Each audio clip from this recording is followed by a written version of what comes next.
দেখো, আজ আমরা একটা গুরুত্বপূর্ণ ক্লাস নিতে চলেছি এবং সেই ক্লাসটি হলো মাধ্যমিকের বাংলার ক্লাস। ক্লাস 10-এর বা মাধ্যমিকের বাংলার ক্লাস। তো আমরা এই বাংলার ক্লাসে আজ একটি গুরুত্বপূর্ণ প্রশ্নের উত্তর তোমাদের করাবো। প্রথমে বোঝাবো এবং তারপর সেটাকে লেখাবো। তোমরা সকলেই জানো, আমরা আগের ক্লাসে অভিষেক কবিতার লাইন বাই লাইন ব্যাখ্যা করেছি। আজ আমরা সেই কবিতারই একটি গুরুত্বপূর্ণ প্রশ্ন লেখাবো এবং সেই প্রশ্নটি হলো, লিখে নাও সবাই প্রথমে প্রশ্নটা লিখে নাও।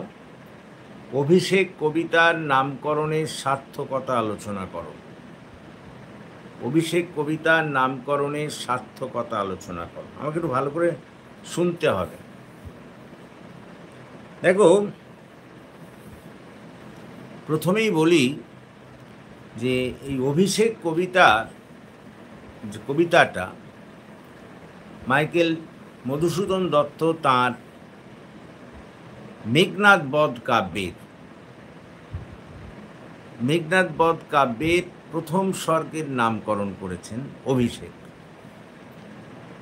অ্যাকচুয়ালি তিনি এই যে মেঘনাদ বধ মহাকাব্য, এর প্রত্যেকটা 9টা স্বর্গের প্রত্যেকটা পৃথক পৃথক নামকরণ করেছেন। তো প্রথম স্বর্গটির নামকরণ করেছেন অভিষেক। এখন সেই নামকরণটা কতটা যথাযথ হয়েছে সেটাই আমরা এখন বলবো। দেখো, যে কোনো কবিতার, শুধু মাইকেল মধুসূদন দত্তের এই কবিতায় নয়, যে কোনো কবিতার নামকরণ একটা গুরুত্বপূর্ণ বিষয়। এই নামকরণটা যে কোনো কবিতায় গৃহের প্রধান ফটকের মতো কাজ করে। গৃহের প্রধান ফটক দিয়ে যেমন খুব সহজে গৃহের অভ্যন্তরে প্রবেশ করা যায়, ঠিক তেমনিভাবে নামকরণের মধ্যে দিয়েও কবিতার বিষয়বস্তুর মধ্যে প্রবেশ করা যায়। সেই কারণে প্রত্যেকটি কবি নামকরণের ক্ষেত্রে কিন্তু বিশেষ সতর্কতা অবলম্বন করেন এবং তারা মূলত কবিতার বিষয়বস্তু, মুখ্য চরিত্র কিংবা কবিতা মধ্যস্থিত কোনো আকর্ষণীয় ঘটনার উপর ভিত্তি করে কবিতার নামকরণ করে থাকেন।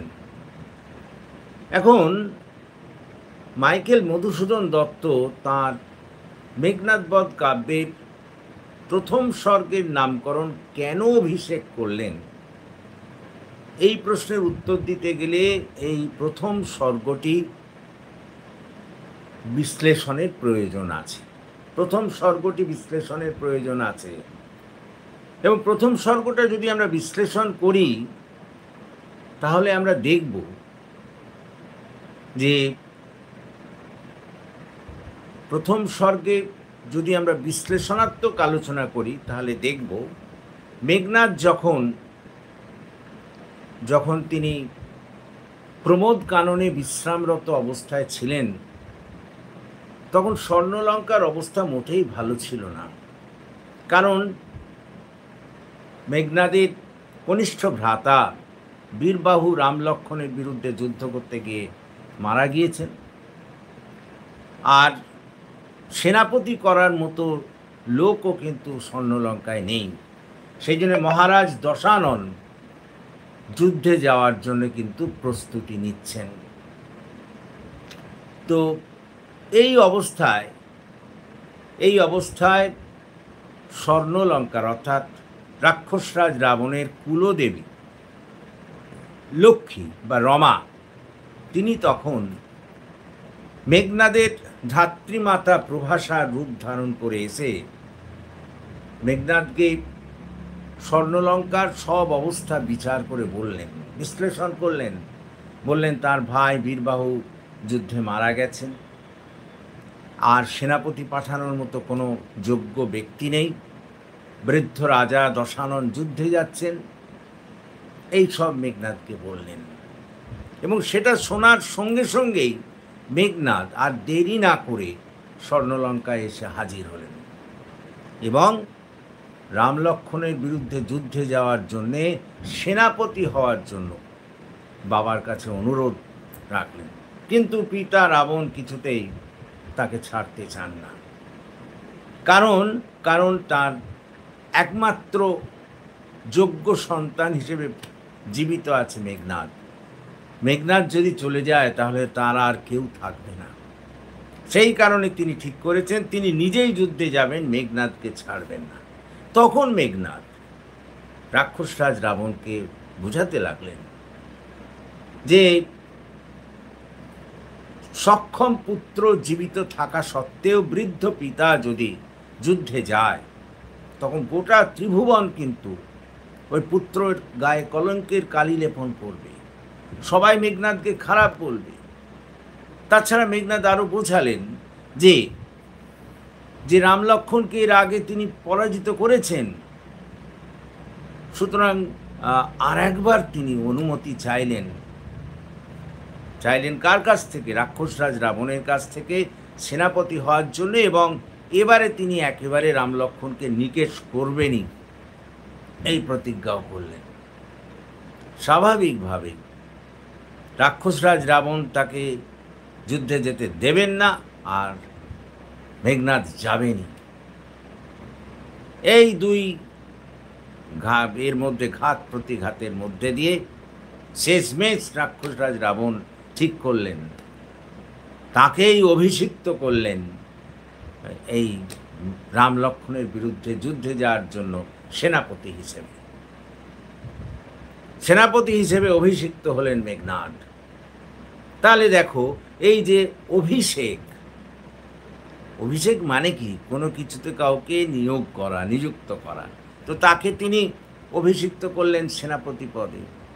গোটা কবিতাটাই কিন্তু এই সেনাপতি পদে মেঘনাদকে অভিষেক করাকে কেন্দ্র করেই গড়ে উঠেছে, আর এই স্বর্গটার নামও দিয়েছেন তিনি অভিষেক। সুতরাং বিষয়বস্তুর সঙ্গে এই নামকরণের একটা যথেষ্ট সাদৃশ্য বা ঘনিষ্ঠ সম্পর্ক আছে। সেই কারণে আমরা বলতেই পারি যে এই নামকরণ যথেষ্ট সার্থক এবং যথাযথ হয়েছে। ওরে বাবা, এক কথায় মেঘনাদকে সেনাপতি হিসেবে অভিষিক্ত করাই হচ্ছে এই স্বর্গটার মূল বিচার্য বিষয়, মূল বিষয়বস্তু, আর নামকরণও করা হয়েছে অভিষেক। সুতরাং বিষয়বস্তুর সঙ্গে নামকরণের এখানে একটা বিশেষ মিল আছে, সেই কারণে বলতে পারি নামকরণটা সার্থক হয়েছে। ক্লিয়ার? এটাই আমরা লিখব। আমি আরেকবার একটু জাস্ট জিস্টটা বলে নিই, একটু শুনে নে। বলবি যে মাইকেল মধুসূদন দত্ত তার বিখ্যাত মহাকাব্য মেঘনাদ বধের 9টি স্বর্গের প্রত্যেকটি স্বর্গের পৃথক পৃথক নামকরণ করেছেন। তো প্রথম স্বর্গটির নামকরণ করেছেন অভিষেক। এই নামকরণ কতটা সার্থক হয়েছে এই আলোচনা করতে গেলেই প্রথমেই যে বিষয়টি উল্লেখ্য তা হলো এই যে কোনো কবিতার নামকরণ অতীব গুরুত্বপূর্ণ বিষয়, কারণ এই নামকরণই কবিতার ক্ষেত্রে প্রধান ফটকের মতো কাজ করে। প্রধান ফটক দিয়ে যেমন খুব সহজেই গৃহের অভ্যন্তরে প্রবেশ করা যায়, ঠিক তেমনিভাবে নামকরণের মধ্যে দিয়েও পাঠক পাঠিকারা কবিতার মধ্যে প্রবেশ করতে পারেন। সেই কারণেই কবিরা মূলত 3টি বিষয়ের ওপর ভিত্তি করে নামকরণ করে থাকেন, যথা বিষয়বস্তু, মুখ্য চরিত্র কিংবা কোনো আকর্ষণীয় ঘটনা। কখনো কখনো অবশ্য নিজেদের মনোভাবের ওপর ভিত্তি করেও নামকরণ করে থাকেন। তো এই 3টি উপাদানের মধ্যে কোনো একটার সঙ্গে নামকরণের মিল থাকলেই আমরা নামকরণটাকে সার্থক নামকরণ বলতে পারি। এই কবিতার নামকরণ অর্থাৎ এই স্বর্গটির নামকরণ অভিষেক যথাযথ হয়েছে কিনা এই প্রশ্নের উত্তর দেওয়ার জন্যে এর বিষয়বস্তু, এই স্বর্গটির বিষয়বস্তুর বিশ্লেষণের প্রয়োজন আছে।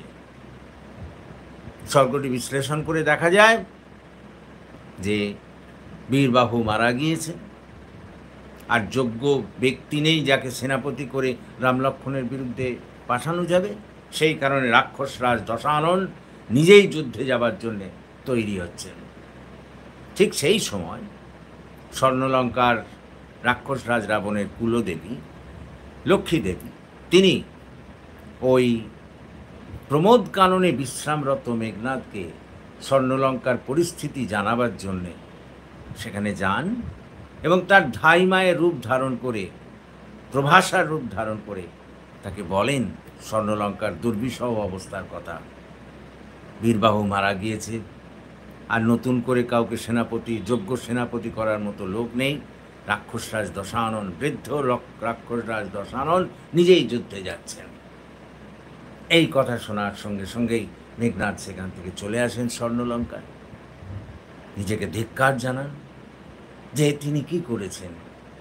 স্বর্ণলঙ্কার এই ঘোর বিপদ এখানে, আর তিনি রমণীদের মাঝে বিশ্রামরত আছেন। ছি ছি, নিজেকে নিজেই ধিক্কার জানাতে লাগলেন। তারপরে পিতার কাছে গিয়ে সৈনাপত্যের ভার চাইলেন, কিন্তু পিতা কিছুতেই তাকে ছাড়বেন না, কারণ তার অনেক পুত্র অলরেডি এই যুদ্ধে মারা গিয়েছে, যোগ্য সেনাপতিরাও মারা গিয়েছে, নল নীল প্রভুকে, এমনকি ভাই কুম্ভকর্ণ সেও পর্যন্ত মারা গিয়েছে। এই পরিস্থিতিতে তিনি আর শেষ মূলধন মেঘনাদকে হারাতে চান না। কিন্তু মেঘনাদও নাছোড়বান্দা, তিনি সেনাপতি হবেন। বারবার বলতে লাগলেন, বাবা আমাকে অভিষিক্ত করো সেনাপতি পদে, কারণ তুমি যদি আমায় অভিষিক্ত না করো তাহলে গোটা ত্রিলোক, মানে তিনটে লোক, অর্থাৎ স্বর্গ মর্ত্য পাতাল, সবাই আমাকে ছিছি করবে, বলবে দেখো বাড়িতে যোগ্য পুত্র থাকা সত্ত্বেও বৃদ্ধ পিতা যুদ্ধে যাচ্ছেন। সেই কলঙ্কের কালিমা মাখতে আমি রাজি নই বাবা, তুমি আমাকে অভিষিক্ত করো সেনাপতি হিসেবে। কিন্তু রাবণ কিছুতেই তা শুনতে রাজি নন। তখন মেঘনাদেও বোঝালেন যে তিনি যোগ্য, কারণ এর আগে রাম লক্ষ্মণকে তিনি পরাজিত করেছেন। আর একবার তিনি সেই সুযোগ চাইলেন এবং বললেন, প্রতিশ্রুতি দিলেন, ওই রামকে লক্ষ্মণকে তাড়িয়ে স্বর্ণলঙ্কাকে তিনি বিপদমুক্ত করবেন। এই জেদাজেদির পরে, পীড়াপিড়ির ফলে রাক্ষসরাজ রাবণ মেঘনাদকে সেনাপতি হিসেবে নিয়োগ করলেন বা অভিষিক্ত করলেন। এই নিয়েই, এই অভিষিক্ত পর্যায়কে নিয়েই গড়ে উঠেছে প্রথম স্বর্গ। তাহলে দেখো, অভিষেক করার বিষয়টা নিয়ে গড়ে উঠেছে এই প্রথম স্বর্গ, আর নামকরণও করা হয়েছে অভিষেক। সুতরাং নামকরণের সঙ্গে বিষয়বস্তুর এখানে একটা ঘোরতর সাদৃশ্য আছে, ঘনিষ্ঠ সম্পর্ক আছে। সেই কারণেই নিঃসন্দেহে বলা যায় কবিতাটির, অভিষেক কবিতাটির নামকরণ যথাযথ এবং সার্থক হয়েছে। This is the thing we will write down. সুতরাং লিখতে শুরু করো, let us start to write down. আমরা এটাকেই লিখব, প্লিজ রাইট ইট ডাউন। আমি আস্তে আস্তে বলবো, লিখে নাও। ঠিক এইভাবে লিখতে হবে, এইভাবে লিখলে কিন্তু ভালো নম্বর পাবে। লিখতে শুরু করো। মাইকেল মধুসূদন দত্তের, মাইকেল মধুসূদন দত্তের মেঘনাদ বধ মহাকাব্যটি যদি বিশ্লেষণ করা যায় তাহলে দেখা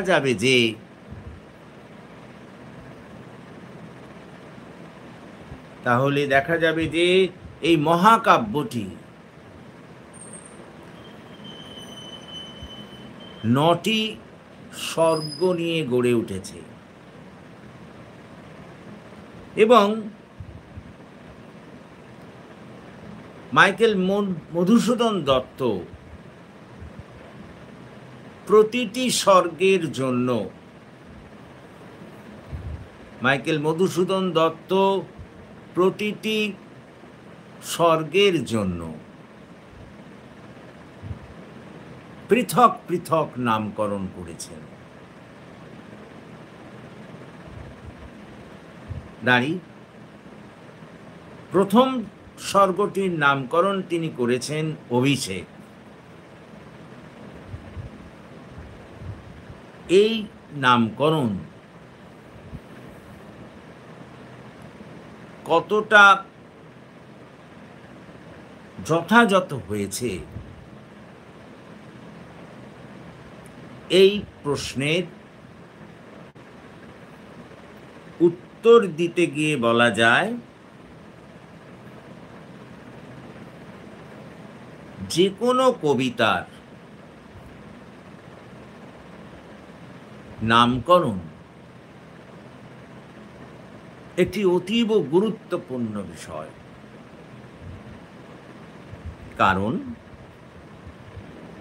কারণ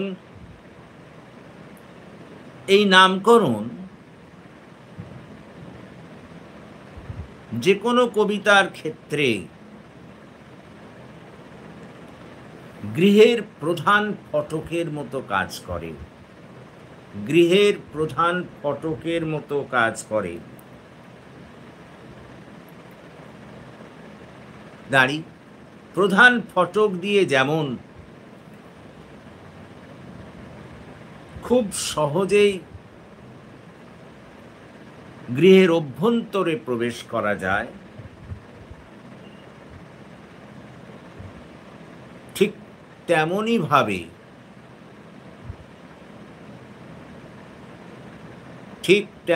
ভাবে নামকরণের মধ্যে দিয়েও পাঠক পাঠিকারা ঠিক তেমনই ভাবে নামকরণের মধ্যে দিয়েও পাঠক পাঠিকারা কবিতার অভ্যন্তরে প্রবেশ করতে পারেন। কবিতার অভ্যন্তরে প্রবেশ করতে পারেন। সেই কারণেই কবিরা কবিতার নামকরণের ক্ষেত্রে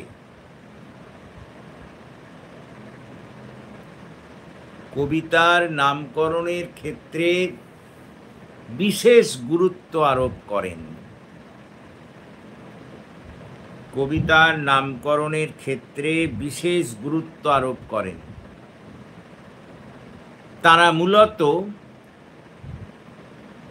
বিষয়বস্তু,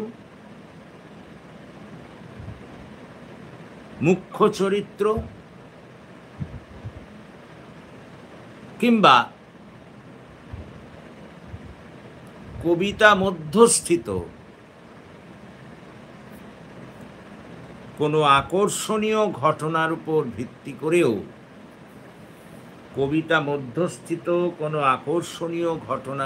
ভিত্তি করেও কবিতার নামকরণ করতে পারেন। অবশ্য কখনো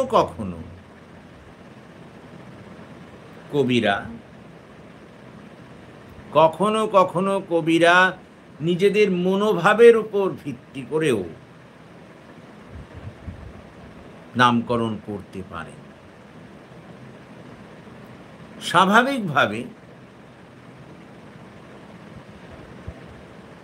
স্বাভাবিকভাবে মেঘনাদ বধ কাব্যের প্রথম স্বর্গের নামকরণ অভিষেক কতটা যথাযথ হয়েছে এই প্রশ্নের উত্তর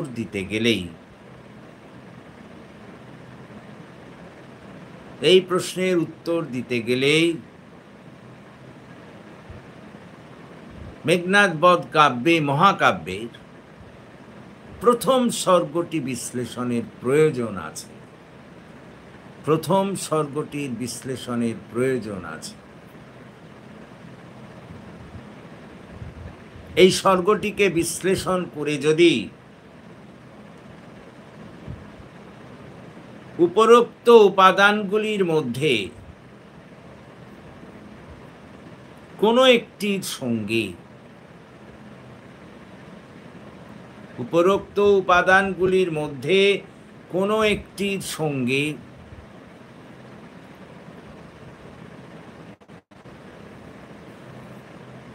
এই কবিতার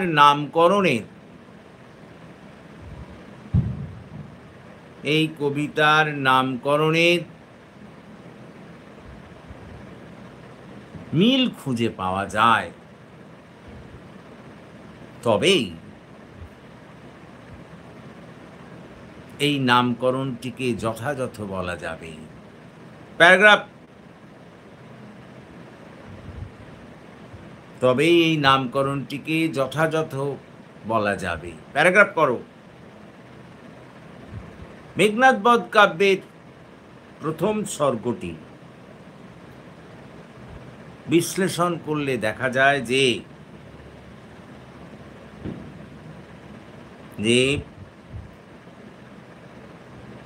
রাক্ষসরাজ দশাননের বীরপুত্র বীরবাহু রামলক্ষ্মণের বিরুদ্ধে যুদ্ধ করতে গিয়ে নিহত হয়েছেন।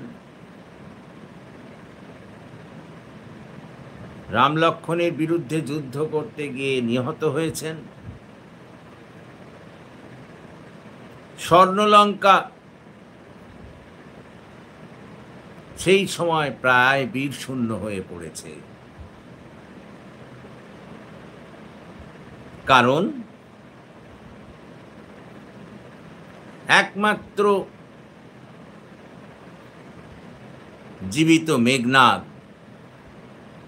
একমাত্র বীরপুত্র এবং জীবিত মেঘনাদ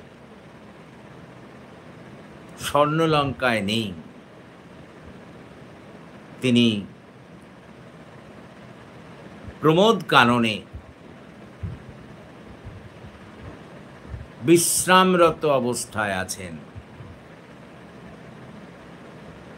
স্বাভাবিকভাবেই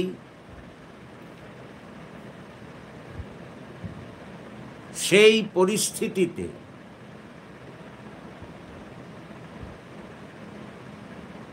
বৃদ্ধ রাজা দশানন নিজেই রামলক্ষ্মণের বিরুদ্ধে, বৃদ্ধ রাজা দশানন নিজেই রামলক্ষ্মণের বিরুদ্ধে যুদ্ধে যাওয়ার জন্য প্রস্তুতি নিতে শুরু করেছেন। এহেন পরিস্থিতিতে দাঁড়িয়ে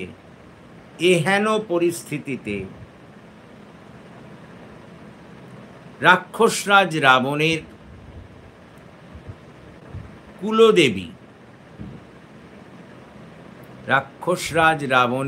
কুলদেবী স্বর্ণলঙ্কার এই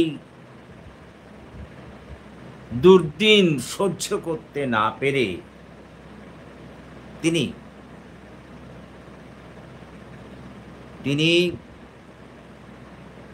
প্রমোদ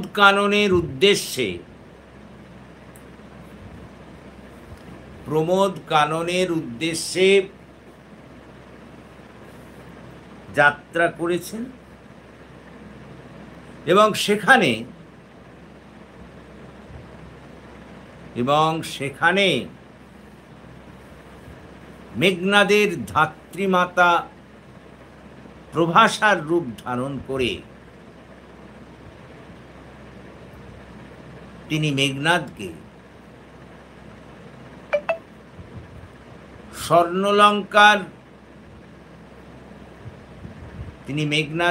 স্বর্ণলঙ্কার বর্তমান পরিস্থিতি জানিয়েছেন।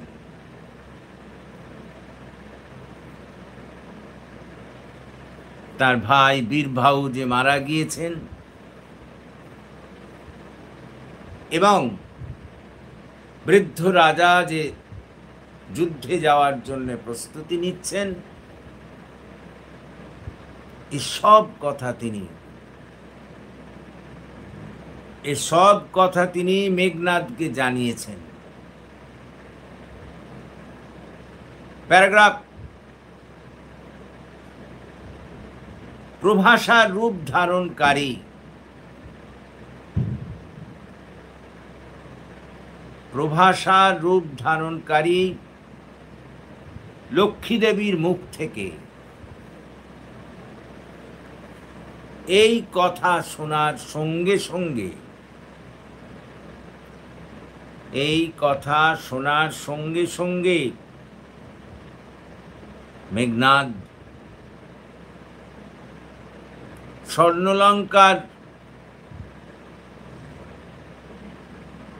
দুর্বিষহ অবস্থা শুনে,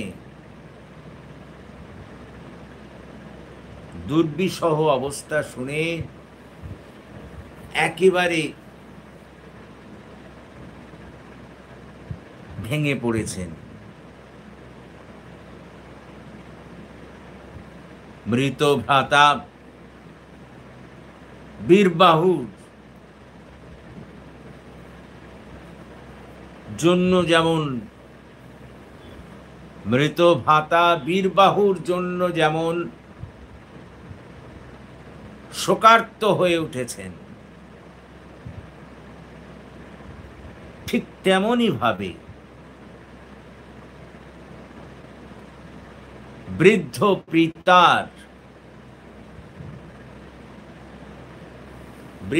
পিতার সার্বিক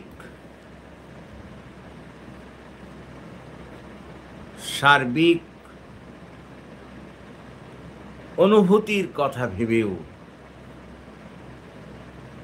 ভীষণভাবে ভেঙে পড়েছেন এবং এসব কিছুর জন্য তিনি নিজেকে দায়ী করেছেন এবং নিজেকে ধিক্কার জানিয়েছেন যে দেশ যেখানে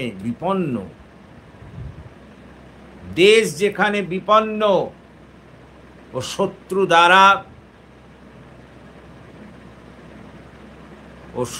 দ্বারা আবৃত, তখন তার এভাবে বিশ্রাম গ্রহণ সাজে না। সেই কারণে আর ক্ষণ মাত্র বিলম্ব না করে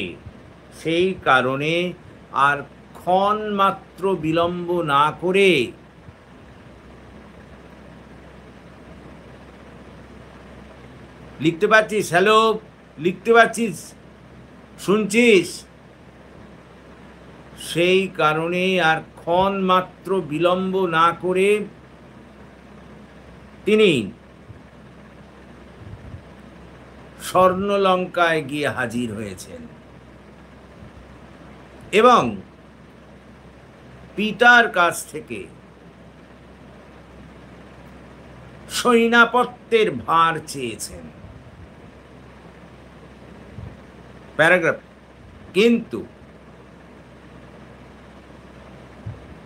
কিন্তু বৃদ্ধ পিতার দশানন আর কোনো পুত্রকে এই যুদ্ধে হারাতে চান না।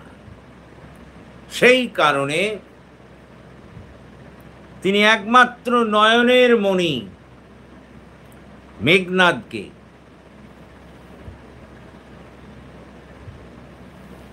সৈন্যাপত্যের ভার না দিয়ে নিজে যুদ্ধে যাবার সিদ্ধান্ত নিয়েছেন। কিন্তু মেঘনাদ তাকে বোঝাতে লাগলেন যে বীর পুত্র জীবিত থাকা সত্ত্বেও বৃদ্ধ পিতা যদি যুদ্ধে যায়, বীর পুত্র জীবিত থাকা সত্ত্বেও বৃদ্ধ পিতা যদি যুদ্ধে যায়, শুনছিস না শুনছিস না? বৃদ্ধ পিতা যদি যুদ্ধে যায় তাহলে ত্রিলোক তাকে তাকে কলঙ্কের কালিমায় লিপ্ত করবে। ত্রিলোক তাকে কলঙ্কের কালিমায় লিপ্ত করবে। এই কলঙ্কের ভাগীদার হতে তিনি রাজি নন। এই কলঙ্কের ভাগীদার হতে তিনি রাজি নন। প্যারাগ্রাফ। তাছাড়া মেঘনাদ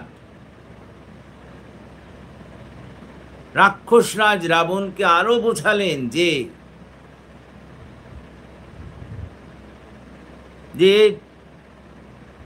সেনাপতি হিসেবে তিনি যথেষ্ট যোগ্য, কারণ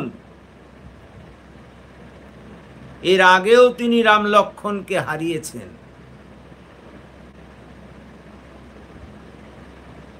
এর আগেও তিনি রাম লক্ষ্মণকে হারিয়েছেন। সেই কারণে আরেকবার যুদ্ধে যাওয়ার তিনি অনুমতি চাইলেন এবং পিতাকে প্রতিশ্রুতি দিলেন যে এবার তিনি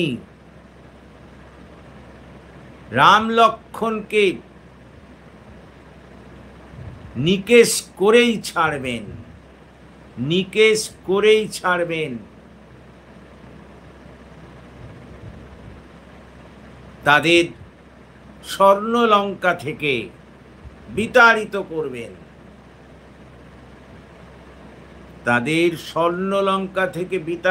করবেন। স্বর্ণলঙ্কার স্বাধীনতাকে অক্ষুণ্ণ রাখবেন। প্যারাগ্রাফ। শেষমেশ মেঘনাদের এই পীড়াপিড়িতে এক প্রকার বাধ্য হয়ে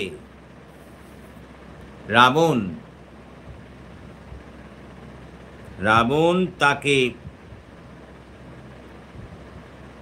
সেনাপতি হিসেবে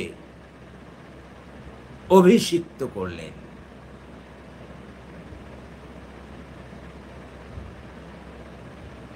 এ কথা সকলেরই জানা। অভিষেক কথাটির অর্থ হল কাউকে কোনো পদে বা কোনো কাজে অভিষিক্ত করা। এক্ষেত্রে রাক্ষসরাজ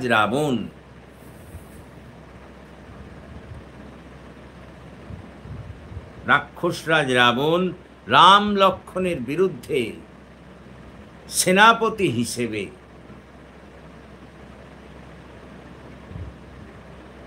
মেঘনাদকে অভিষিক্ত করায় অভিষেক নামকরণটি সার্থক হয়েছে। প্যারাগ্রাফ। সুতরাং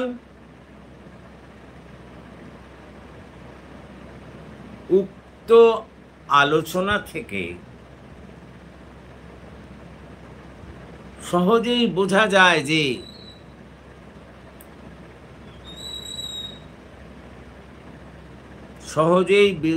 যায় যে মেঘনাদ বধ মহাকাব্যের প্রথম সর্গটি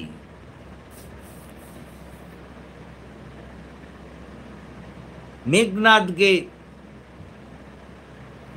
সেনাপতি হিসেবে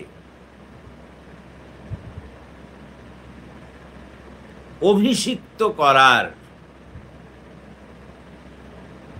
ঘটনাকে নিয়েই গড়ে উঠেছে। অর্থাৎ মেঘনাদের সেনাপতি পদে অভিষেকের বিষয়টি এখানে প্রাধান্য পেয়েছে। এবং এই প্রথম স্বর্গের নামকরণও করা হয়েছে, এবং এই প্রথম স্বর্গের নামকরণও করা হয়েছে অভিষেক। স্বাভাবিকভাবেই এখানে নামকরণের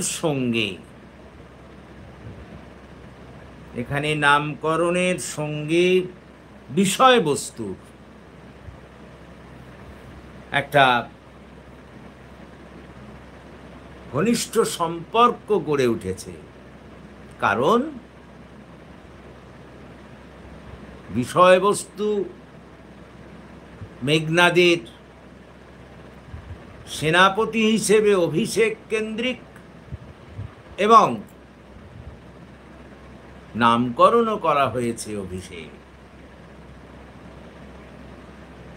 অর্থাৎ বিষয়বস্তুর সঙ্গে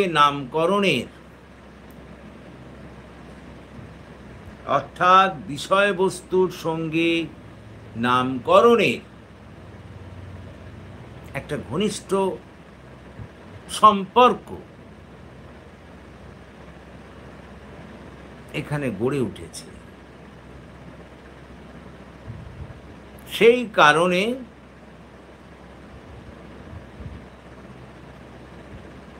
তো বটেই, তাছাড়া এই কাব্যের মূল উদ্দেশ্য হল মেঘনাদকে বধ করা। স্বাভাবিকভাবে তাকে সেনাপতি হিসেবে অভিষিক্ত করে রণক্ষেত্রে নিয়ে যাওয়ার ব্যবস্থা করা হয়েছে। অর্থাৎ মহাকাব্যের উদ্দেশ্য বা লক্ষ্য পূরণের ব্যবস্থা করা হয়েছে। কারণ রণক্ষেত্রে না নিয়ে গেলে তাকে বধ করা যাবে কি করে? এই সব কিছু বিচার করে বলা যায় যে মেঘনাদ বধ মহাকাব্যের প্রথম স্বর্গের নামকরণ অভিষেক একদিকে যথাযথ এবং অন্যদিকে তাৎপর্যপূর্ণ হয়ে উঠেছে। একদিকে যথাযথ এবং অন্যদিকে তাৎপর্যপূর্ণ হয়ে উঠেছে। That's all. তো আশা করি তোমরা বুঝতে পেরেছ এবং লিখে নিতে পেরেছ। ঠিক এইভাবে লিখতে হবে, কিন্তু জাস্ট এইভাবে যদি লিখতে পারো তাহলে you will get good marks. Clear?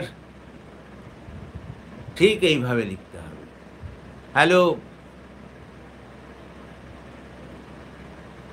Hello Nirupam, ক্লাসে নেই নাকি? শুনতে পাচ্ছিস না? ক্লাসেই তো নেই, শুনবি কি করে? হ্যালো